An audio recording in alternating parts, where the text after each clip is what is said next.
Welcome to Suman TV. నేను మీ నవీన్. ప్రస్తుతం మనతో celebrity homeopathy expert doctor Chetan Raju garu ఉన్నారు. హాయ్ సార్, నమస్తే అండి. నమస్తే సార్, సర్వరోగాలు రావడానికి కారణము మనము వెయిట్ ఎక్కువగా ఉండడం, అంటే ఉండవలసిన దానికంటే ఎక్కువగా ఉండడం అని అంటుంటారు. సో వెయిట్ లాస్ అవ్వాలి అని అంటేనే డైట్కి వెళ్ళిపోద్దాం అంటారు. సో డైట్ ఒక్కటే మార్గమా, లేదు అని అంటే హోమియోపతిలో ఎట్లాగో మీరు చాలామంది సెలబ్రిటీస్ కూడా ట్రీట్ చేస్తూ వాళ్ళని హెల్తీగా వెయిట్ లాస్ చేశారు. మీరు కూడా ఇంతకుముందు చూసిన దానికంటే కూడా చాలా సన్నపడినారు. సో హోమియోపతిలో ఎట్లాంటి మెడిసిన్స్ ఉన్నాయి వెయిట్ లాస్కి? మనం పేషెంట్ వచ్చిన తర్వాత అన్ని సిమ్టమ్లు అడుగుతాం కదా, దాంట్లో పేషెంట్ చెప్తారు అనుకోండి, ఎంత బరువు తగ్గాలి అనిపించినా తగ్గుతలేను, ఎక్కడో ఏదో ప్రాబ్లం ఉంటుంది కదా. బీపీ వ్యాధి ఉంది, షుగర్ వ్యాధి ఉంది, 2 స్టెంట్లు పడ్డాయి గుండెలో. ఓకే, ఏమవుతుంది? ఆ పేషెంట్ డయట్ చేసినా తగ్గరు ఒక్కొక్కసారి. Okay okay. కానీ ఇప్పుడు ఒక బుక్ ఉంది బై, బుక్లో అన్ని చిన్న చిన్న అక్షరాలు ఉన్నాయి. లాయర్లు చూడండి, మీరు జడ్జిలు చూడండి, పాత సినిమా కాలంలో చూడండి, చూస్తా ఉంటారు. జడ్జ్ ఏం చేస్తాడు, ఇట్లా మ్యాగ్నిఫైయింగ్ గ్లాస్ పట్టుకొని ఇట్లా భూతద్దంలో చూసి చూస్తూ ఉంటాడు, చెప్తాడు జడ్జ్మెంట్. అయితే అట్లా భూతద్దంలో చూస్తాం. అయితే పేషెంట్ వచ్చినప్పుడు కూడా మనం అన్ని రాసుకుంటాం అన్నమాట. ఓకే, భూతద్దంలో పెట్టి చూసినట్టు చూస్తారు, ఏమేమి చూడాలి. ఎందుకంటే ఏది ఎక్కడ దొరుకుతుంది హోమియోపతి డాక్టర్ కి తెలియదు. ఆ భూతద్దంలో చూస్తే ఏమని అర్థమవుతుంది అంటే, మనము ఏదైతే మందులు ఇస్తాం అవి షుగర్ వ్యాధికి పనిచేయాలి, గుండె చక్కగా ఉండడానికి పనిచేయాలి, బీపీ కంట్రోల్లో ఉండడానికి పనిచేయాలి, పేషెంట్ కి మానసిక ఉత్తేజనాలు ఏమైనా ఉంటే, మానసిక ఒత్తిళ్లు ఉంటే అది కూడా చక్కగా చేయాలి. Okay okay. వెయిట్ కూడా తగ్గాలి. వెయిట్ ఎందుకు తగ్గదు? బీపీ ఉన్నా వెయిట్ పెరుగుతుంది. బీపీకి వేరే మందులు వాడితే కూడా దాని సైడ్ ఎఫెక్ట్లకు కూడా వెయిట్ పెరుగుతుంది. థైరాయిడ్ ఉన్న వాళ్ళకు వెయిట్ పెరుగుతుంది, హార్మోనల్ ఇంబ్యాలెన్స్ ఉన్న వాళ్ళకు వెయిట్ పెరుగుతుంది. హార్మోనల్ ఇంబ్యాలెన్స్ అంటే దాంట్లో థైరాయిడ్ వస్తుంది, పీసీఓడి వస్తుంది, మళ్ళీ వేరే 100 రోగాలు ఉంటాయి. అవన్నిట్లో చాలా రోగాల్లో ఇట్లా ఉంటది.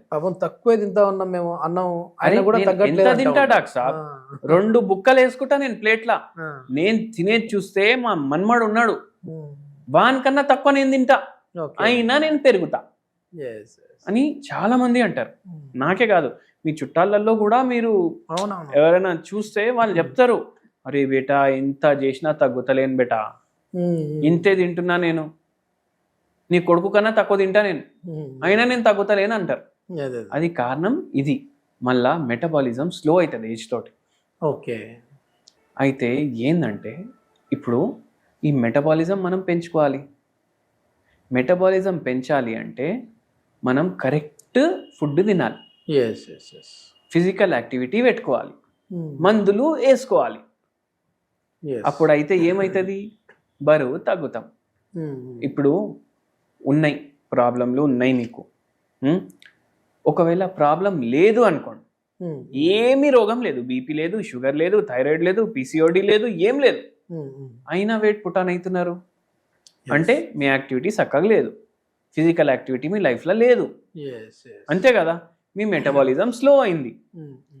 మళ్ళా ఏంది? స్లీప్ సరిగా లేదు, ఫోన్ ఎక్కువసేపు చూస్తున్నారు, ఇవన్నిటి వల్ల కూడా వెయిట్ పుటాన్ అవుతాం. ఓకే.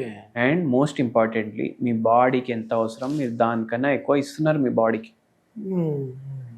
లేదా మీ డయట్ చక్కగా లేదు.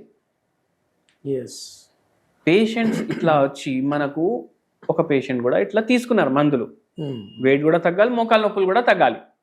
వెయిట్ వల్ల ఎట్లాగో మోకాళ్ళ నొప్పులు వస్తాయి, ఇంకా మొత్తం గ్రేడ్ 3 ఉండే. ఓకే, ముందుగానే ఉన్నది. పేషెంట్ ఏజ్ కూడా 52, 53 ఉండే. మనం ట్రీట్మెంట్ ఇవ్వడం స్టార్ట్ చేసినాం. Okay okay. బరువు తగ్గట్లేదు కానీ నొప్పులు తగ్గుతున్నాయి. 2 నెలల తర్వాత మనం అనలైజ్ చేసినాం, ఏంది ఎందుకు తగ్గట్లేదు, మళ్ళీ ఇంకా జర మందు చేంజ్ చేసి ఇచ్చినాం, మళ్ళా నొప్పి ఇంకా తగ్గింది. ఓకే. బరువు తగ్గట్లేదు, 3 కిలోలు తగ్గిండ్రు 4 నెలల్లో. అయితే మనం మళ్ళా డీటెయిల్గా మాట్లాడితే ఆయిల్ ఫుడ్ ఆపినరా మేడం అని అడిగినాం. ఓకే. అవును సార్, మొత్తానికి మీరు ఆపేసామన్నారు కదా, ఆపేసినామన్నారు. మళ్ళీ ఎందుకు పెరగట్లేదు, పెరుగుతుంది అనేసి నేను ఆలోచించిన. అయితే అప్పుడే నిన్ను అడిగిన, నూనె కర్రీస్లో ఎంత వాడతారు, సాంబార్లో ఎంత వాడతారు, రసంలో ఎంత వాడతారు? ఓకే. తక్కువనే వాడతా సార్. ఇట్లా తేలుతుందా పైన అనేసి అడిగిన. అవును సార్, మంచి ఎర్ర కలర్ రావాలి కదా సార్ మనం వండుకున్న దాంట్లో సాంబార్, నాకు అట్లా ఉండకపోతే ముద్ద దిగదు అన్నారు. మంచి తిరువాతలో ఎక్కువ వేస్తా ఉన్నారు. ఆయిల్ ఫుడ్ తినొద్దు అన్నా నేను. వాళ్ళు ఏమనుకున్నారు, ఫ్రైలు తినొద్దు అనుకున్నారు. ఫ్రైలు తినొద్దు అనుకొని కర్రీల్లో అయితే వాడుతున్నారు కదా. అంటే వాళ్ళు ఏం చేస్తున్నారంటే సాంబార్ని ఫ్రై చేస్తున్నారు, రసంని ఫ్రై చేస్తున్నారు, మరి వేయాల్సిన దానికంటే ఎక్కువ వేస్తా ఉన్నారు. ఇట్లా పైకి రావద్దు బై నూనె. అట్లా ఉంటేనే కరెక్ట్ గా మీరు వండుకున్నట్టు. మీరు ఇంత వండుతున్నారు కర్రీ అంటే దాంట్లో ఇంత ఆయిల్ వేయాలి. ఆ జీలకర్ర రైలు జర నల్లగా అవ్వడానికి వేయాలి. మీరు మొత్తం నేను పావు కేజీ వేస్తా ఒక 1 kg కర్రీలో అంటే నడవదు. హోటల్ ఫుడ్ ఎందుకు తినొద్దు అంటారు? మీరు చూడండి ఎంత నూనె ఉంటది. ఇట్లా రొట్టె, మీరు బెండకాయ పులుసు ఆర్డర్ చేసుకొని చూడండి, బయట రొట్టె ఇట్లా దాని మీద ప్రెస్ చేయండి, మొత్తం రెడ్ కలర్ ప్యాచ్ ఆయిల్ వస్తుంది. అందులో బాయిల్ చేసిన దాన్ని మళ్ళీ రిపీటెడ్ గా చేస్తూ ఉంటారు, మళ్ళీ అదే ఆయిల్ వాడతారు. అయితే ఇట్లా ఆయిల్ కట్ డౌన్ చేయాలి. మీరు ఎంత తింటున్నారు దానికి సగం తినాలి. 3 పూటలు దానికన్నా సగం తినాలి. ఫినిష్. దాంతోపాటు హోమియోపతి మందులు వాడండి. ఈ పేషెంట్కి కూడా అది చేంజ్ చేసి మంచిగా ఎక్స్ప్లెయిన్ చేసినాము. దాని తర్వాత చాలా వెయిట్ ఉండే, హైట్ ప్రకారం వెయిట్ ఎంత ఉండాలి దానికి వచ్చేసిండ్రు. 1.5 years. ఆయిల్ ఫుడ్ ఎక్కువ తిన్నా కూడా వెయిట్ గెయిన్ అవుతారు. అయితే ఆయిల్ ఫుడ్ కన్నా ఎక్కువ, ఇప్పుడు ఆయిల్ ఫుడ్ అంటే మళ్ళీ అందరు కన్ఫ్యూజ్ అవుతారు. ఆయిలే తినకూడదు, ఆయిలే తినొద్దు బై. కొందరు అయితే రీప్లేస్ చేయండి సార్. మరి అంటే మామూలు కొద్దిమంది నెయ్యి మంచిది అంటా ఉంటారు కదా, అది ఓకేనా? మీరు నెయ్యి తిన్నా మోడరేషన్ లో తినాలి, ఆయిల్ తిన్నా మోడరేషన్ లో తినాలి. ఈ పామ్ ఆయిల్ ప్యాకెట్లు అస్సలు వాడొద్దు. మనం ఏం చేస్తాం, చాలా మంది చూడండి, మనం ఇండియా అంటే మనకు హైయెస్ట్ పాపులేషన్ మిడిల్ క్లాస్. మనకు ఎంత పెద్ద సూపర్ మార్కెట్లు వచ్చినా, ఎంత చిన్న కిరాణా షాప్ పోయినా మనం తక్కువకి ఏ ఆయిల్ ఉందో కొంటాం, అది పామ్ ఆయిలే ఉంటుంది. అందుకే గా పని మీరు చేయకండి. పామ్ ఆయిల్ తీసుకోకండి, కోల్డ్ ప్రెస్డ్ ఆయిల్ వాడండి. మీ దగ్గర ఫుల్ డబ్బులు ఉన్నాయి అనుకోండి, అవకాడో ఆయిల్ వాడండి. 7-8 వేల రూపాయలు లీటర్ ఉంటుంది, అవకాడో ఆయిల్ వాడండి. లేదు మేము మిడిల్ క్లాస్ లో కూడా జర హయ్యర్ క్లాస్ అంటే ఆలివ్ ఆయిల్ వాడండి. మేము మిడిల్ క్లాస్ బై, మేము లోవర్ క్లాస్ బై అంటే కోకోనట్ ఆయిల్ వాడండి. కోకోనట్ ఆయిల్ మించినది లేదు ఇంకా. సో అది కూడా వాడితే అంటే మళ్ళీ నేను తేల్పిస్తా కర్రీలో అంటే నడవదు పని.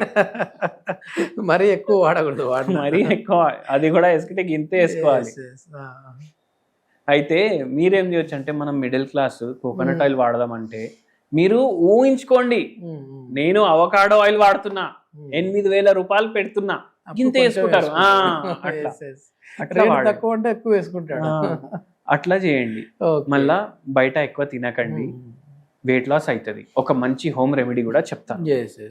ల్యూకామ్ వాటర్ తీసుకోవాలి, గోరువచ్చా నీళ్లు తీసుకోవాలి 1 cup లో. దాంట్లో ఫైటోలెక్కా బెర్రీ, ఇది హోమియోపతి మెడిసిన్ పేరు. ఏం సార్? హోమియోపతి మెడిసిన్ ఇది, ఫైటోలెక్కా బెర్రీ. బెర్రీ ఇది 4 గోళీలు ఆ కప్ లో వేసుకోండి. తిప్పేసేయండి, డిజాల్వ్ అయిపోతుంది. డైలీ మార్నింగ్ తీసుకోండి, మెటబాలిజం ఫాస్ట్ చేయడానికి హెల్ప్ చేస్తుంది, లేజినెస్ తగ్గుతుంది బాడీలో. అండ్ ఇది వెయిట్ లాస్ కి జరా మీకు హెల్ప్ చేస్తుంది. మీకు 50 కిలోలు తగ్గాలి, 30 కిలోలు తగ్గాలంటే కాదు, కొద్దిగా ఓవర్ వెయిట్ ఉన్నారు పై, అది పనిచేస్తుంది. కానీ మీ ప్రకృతి ప్రకారం వెయిట్ కూడా తగ్గాలి, బీపీ కూడా తగ్గాలి, షుగర్ కూడా తగ్గాలి, అన్ని కాంప్లికేషన్లు కూడా ఉన్నాయి, మీకు మోకాల నొప్పులు కూడా ఉన్నాయంటే మీరు మీ ప్రకృతిని బట్టి, కాన్స్టిట్యూషన్ ని బట్టి మీకు హోమియోపతి డాక్టర్లే మందులు ఇస్తారు. అయితే అది తీసుకోండి, మీకు తగ్గుతుంది. మొత్తానికి హోమియోపతిలో వెయిట్ లాస్కి ది బెస్ట్ మెడిసిన్స్ ఉన్నాయంటారు. దీనితో పాటుగా మనం ఈ డైట్ అనేది కూడా మెయింటైన్ చేయాలి. థ్యాంక్ యూ సార్, చాలా మంచి ఇన్ఫర్మేషన్.